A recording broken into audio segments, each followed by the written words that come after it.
Ainda mais nesse tempo que a gente vive de ascensão aí das mais diversas redes sociais. Então é um tipo de moda que quando você se coloca contra um tipo de é os reacionários, né?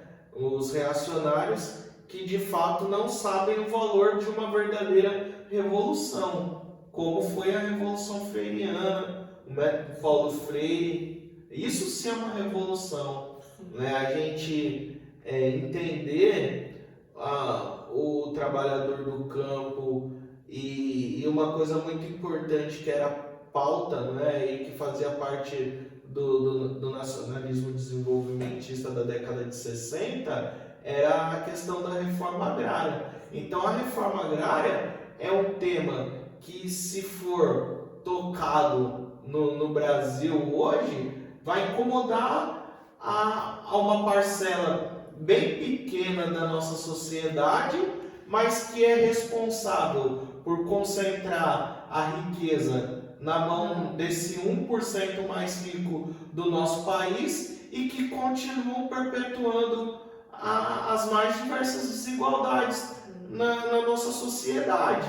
Então, falar de reforma agrária no Brasil é você tirar o ouro do rico, é você tirar o ouro daquele que detém, não é, a riqueza do nosso país, enquanto em outros lugares do mundo, não é? Em outros países do mundo aconteceu uma distribuição justa da terra e tem países que fizeram isso há muitos e muitos séculos.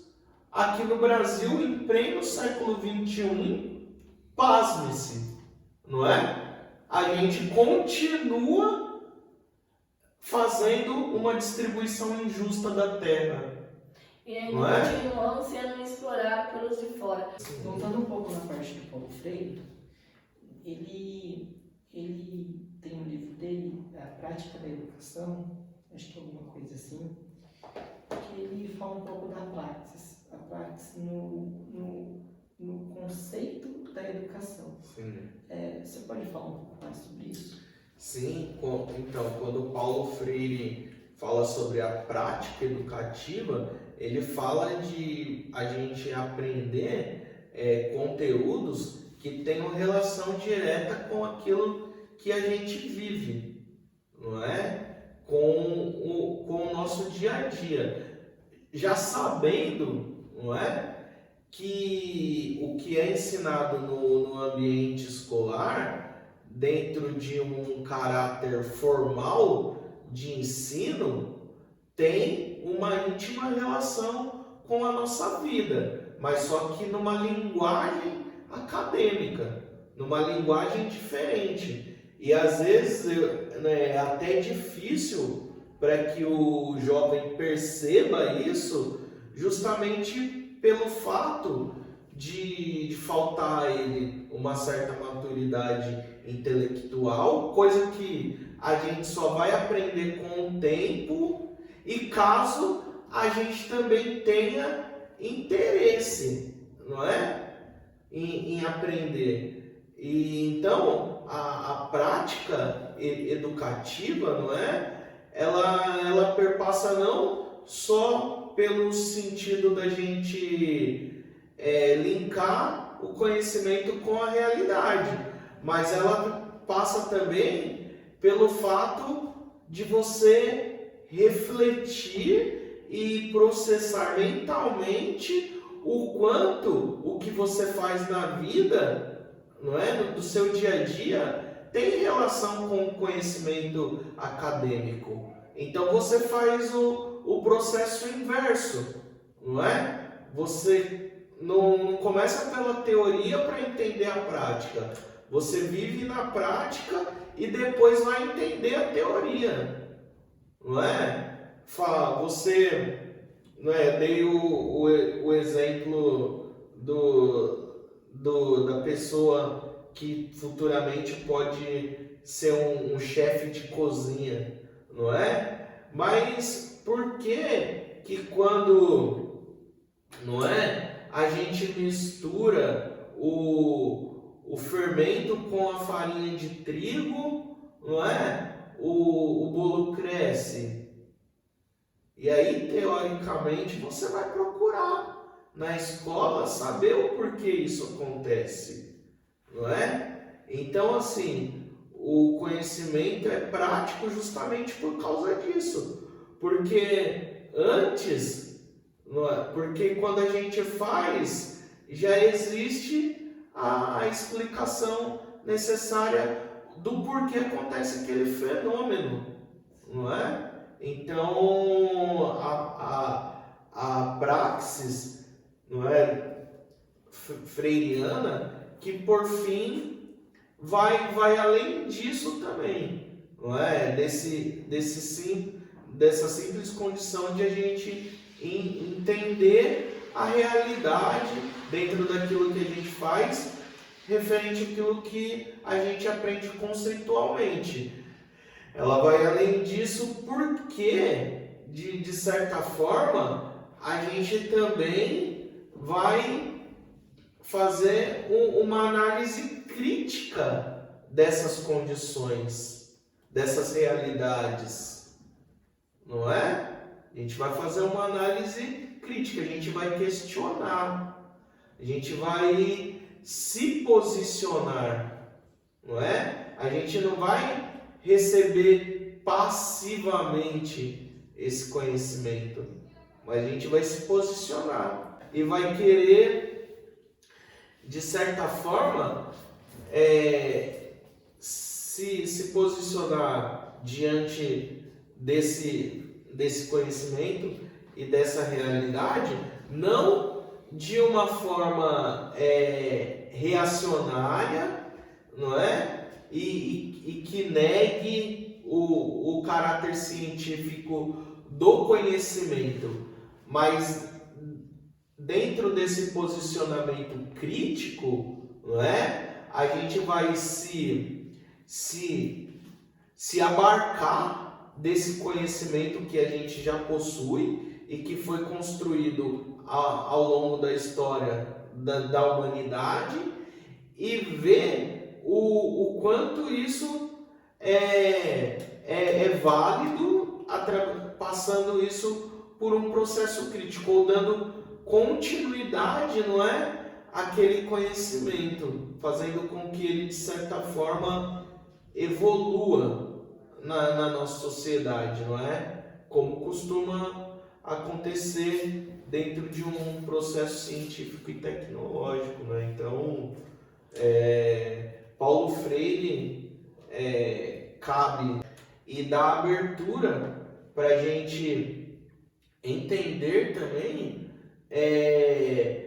o quanto Paulo Freire tem sido criticado hoje, porque ele incomoda, porque é um pensamento que incomoda num sentido de fazer de você uma pessoa mais viva e de entender que a educação que às vezes estão querendo nos passar ao longo do tempo é um tipo de educação que talvez faça de você uma pessoa que não tenha nenhum tipo de criticismo, não é? E te deixe passivo àquilo que o sistema quer fazer com você.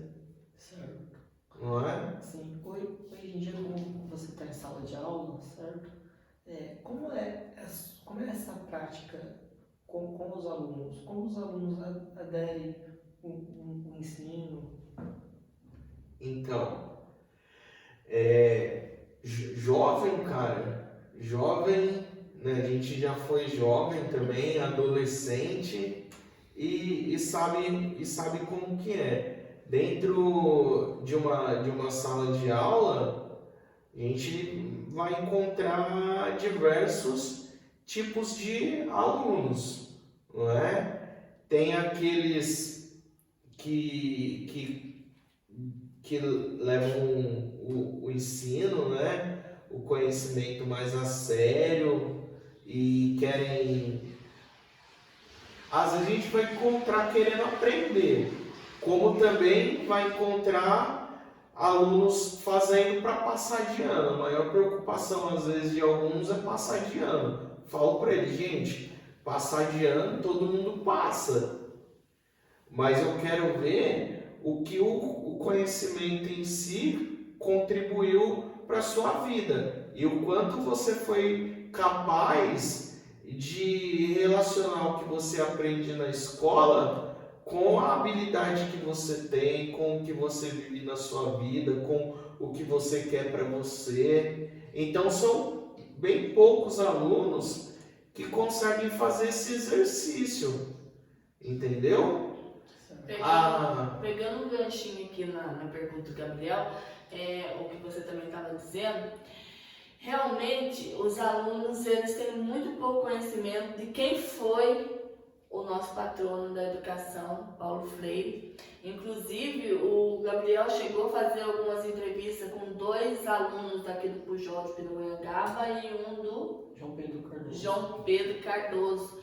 E ali você fez algumas perguntas e eles responderam que não conhecia, né? Nós vamos deixar para vocês, gente, aí no vídeo, tá? As entrevistas que o Gabriel fez, vocês vão poder acompanhar aí. Estuda aonde? Na escola do Dr. João Pedro Cardoso. E como é que tá lá o ensino? Que você acha? A nossa escola funciona assim, tá híbrida, né? Então uma semana as pessoas vão e a outra semana o pessoal acompanha pelo centro de mídias. Eles fazem algumas atividades que valem metade dos pontos, né? E as outras atividades eles fazem presencialmente para valer o total do nota do trimestre. Mas tá bem legal, bem interessante. Certo, e como é que tá esse modo híbrido? Como é que tá funcionando para vocês? Olha, no começo foi bem difícil se adaptar, mas agora tá tudo tranquilo, porque tipo, a gente fica até com saudade de ir pra escola, porque a gente fica 15 dias em casa e a gente já quer voltar pra escola, porque a gente esquece tudo que a gente viu na semana que a gente tem, a gente quer voltar pra escola, ver os amigos e tudo mais. Certo.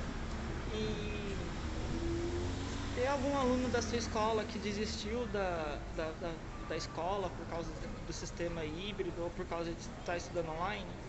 Olha, aluno que desistiu eu não sei. Do terceiro ano. Alguma evasão escolar, assim? Nossa, eu não sei. Mas os que estão aqui, tipo, o pessoal. Pra eles foi também muito difícil. Eles penaram muito no primeiro, no segundo bimestre. Mas agora que voltou, uma dúvida, eles começaram a reforçar mais e estão mais atentos e mais afim de fazer as atividades e estar mais participativo nas aulas. Certo. E você conhece o patrono da educação, Paulo Freire? Oi? Você conhece o patrono da educação, Paulo Freire? Olha, acho que já ouvi falar, mas eu não lembro agora de sim. cabeça. Entendi. Então beleza, então. Obrigado. Fica agradeço. Gustavo Silva Souza. Ô Gustavo, como é que tá na escola? Como é que você tá se acostumando agora presencialmente?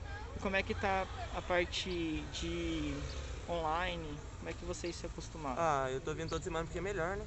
Melhor que online. Online você não aprende muita coisa. Assim. Aí eu tô vindo presencial porque aprende mais, o professor já dá mais atenção pros alunos, tá vindo pouco aluno. Assim. E como é que tá a sala? O senhor tá passando matéria, agora tá na semana de prova, né? Nossa. Aí a prova a gente faz de manhã, que daí é liberado de manhã até a noite, e à tarde na escola é a aula normal. Aí tá de boa. E como é que vocês estão assim em questão de nota, essas coisas? Então, no primeiro e segundo trimestre eu acho que eu tirei uma nota vermelha só. O resto só nota azul. E nota boa, 8, 9, 7, 10. Qual é a matéria que você mais gosta? Matemática. Matemática? Exato. Assim. Você é mais de exatas então. Aham. Assim, legal. Ô Gustavo, você conhece o patrono da educação, Paulo Freire? Já ouvi falar? Já ouviu falar? Mas você não tem assim, um conhecimento mais aprofundado? Não. Assim. Então beleza, então. Obrigado, agradeço a sua educação, sua disponibilidade. Como? Você tá no terceiro ano? Terceiro ano de ensino médio. Assim, e como é que tá a escola? Tá muito boa, conseguindo aprender bastante, tendo bastante atividade. Você conhece algum aluno dessa sala que desistiu de estudar ou alguma evasão? Evasão, não. Não? Todos continuam indo. Todos continuam? Ah, sim. E você tem algo assim, alguma base assim de escola assim bastante tempo? É tipo, desculpa. Você tem alguma base assim da escola assim, tipo, os alunos que você tá desde o primeiro ano até o terceiro são os mesmos? É que eu entrei esse ano, Ah, sim. Você estudava onde? estudava no João Martins, eu mesmo. Ah, sim. Legal. Então, beleza. Então, você tem, você conhece o patrono da educação, Paulo Freire? Não, Não? Ah, sim. Entendi. Então tá bom. Então, obrigado. nada.